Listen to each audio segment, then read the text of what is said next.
कामचोर देवरानी।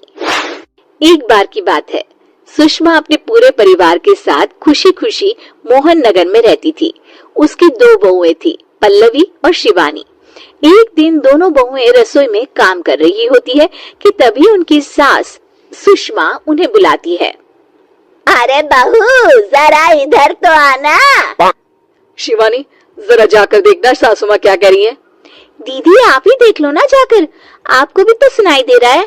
अरे मैं आटा गूंद रही हूँ ना, तुम चली जाओ। हाँ तो मैं भी तो सब्जी काट रही हूँ ना दीदी। अरे बहू जल्दी आओ। ओह, ये तो जाएगी नहीं, मैं ही जाकर देखती हूँ कि क्या करना है। पल्लवी सुषमा के कमरे में जाती है। जी मम्मी जी, क्या हुआ? शाम को घर पर कुछ मेहमान आने वाले हैं, तो तुम अच्छा सा खाना बना लेना बहू। ठीक है मम्मी जी, आप बता दीजिए क्या क्या बनाना है और कितने लोग आ रहे हैं। सुनील की मौसी जी और उनका पूरा परिवार आ रहा है। कुल मिलाकर 3 लोग और हमें मिलाकर हुए 9 लोग। तो अभी से ही तैयारी करना शुरू कर दो। और हाँ, घर की सफाई भी कर देना। हाँ अच्छे से। जी मम्मी जी, सब काम हो जाएगा, आप चिंता मत कीजिए। पल्लवी शिवानी को घर में मेहमान आने वाले हैं इसके बारे में बताती है।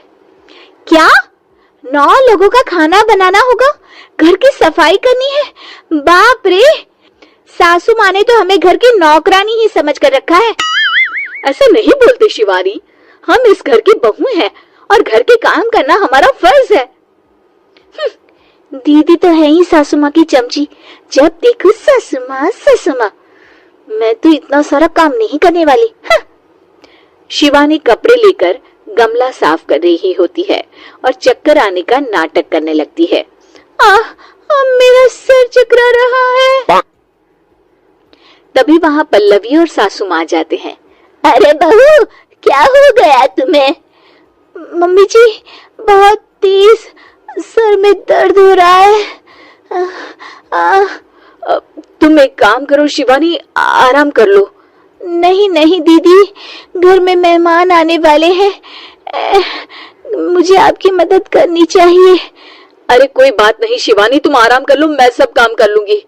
ठीक है दीदी, अगर आप इतना कह रही हैं तो आराम कर लेती हूँ। शिवानी आराम से अपने कमरे में मैगजीन पढ़ रही होती है।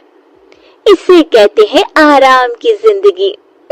इतना सारा काम।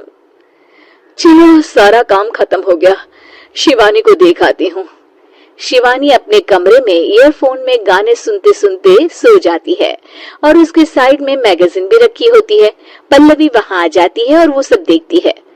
ओहो, तो मतलब सब काम चोरी का बहाना था। अभी बताती हूँ इसको। घर का सारा काम मुझे करना पड़ा और ये महारानी यहाँ मैगजीन पढ़ रही है, गाने सुन रही है। पल्लवी रसोई से एक प्लेट और चम्मच लेकर आती है और शिवानी को थाली बजाकर उठाने लगती है। शिवानी अचानक से उठती है। उठ गई महारानी, गाने भी सुन लिए, मैगजीन भी पढ़ ली। तुम तो बहुत बड़ी झूठी निकली शिवानी। तुमने सर दर्द का बहाना बनाया ताकि काम करने से बच सको। हाँ बनाया बहाना, तो क्या करती, इतने सारे काम करती। मुझे कोई शौक नहीं है चापलूसी का। क्या चापलूसी? तुम्हें लगता है कि मैं सारे काम चापलूसी के लिए कर रही हूँ? नहीं तो क्या। तभी वहाँ सासू माँ आ जाती हैं। अरे बहू, वो लोग बस आने ही वाले हैं, तुम तैयारियां कर लो। जी सासू माँ, तुझे तो मैं बाद में देखती हूँ। सब खाना खाने बैठते हैं और खाना शुरू करते हैं।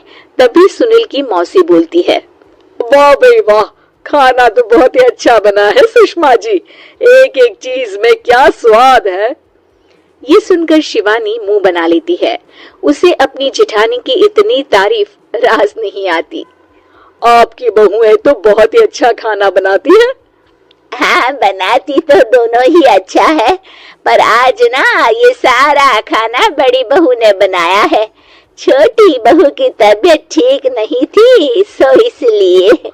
मानना पड़ेगा सुषमा जी, आपकी बड़ी बहू तो बहुत ही गुणवान है। पल्लवी की तारीफ सुनकर शिवानी को जलन होती है। पल्लवी ये सुनकर खुश हो जाती है और शिवानी की तरफ देखकर उसे चिढ़ाती है। कुछ देर बाद मेहमानों के जाने का वक्त हो जाता है। मौसी जी सबके लिए उपहार लाई होती है। वो सबको शगुन के पैसे देती है और अंत में पल्लवी के पास आती है।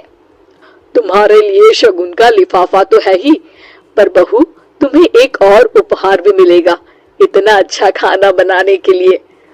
मौसी अपने सोने के कंगन निकालकर पल्लवी को पहना देती है। ये लो, ये मेरे मनपसंद कंगन है, अब से ये तुम्हारे हुए। धन्यवाद मौसी जी। ये देखकर शिवानी तो पूरी तरह से जल जाती है और गुस्से से रसोई में चली जाती है। तभी वहां पल्लवी आ जाती है और उसे अपने कंगन दिखाने लगती है। देवरानी जी, अब आपका सर दर्द ठीक तो है ना? मुझे लगता है कि अब सर दर्द शुरू हो गया होगा आपका।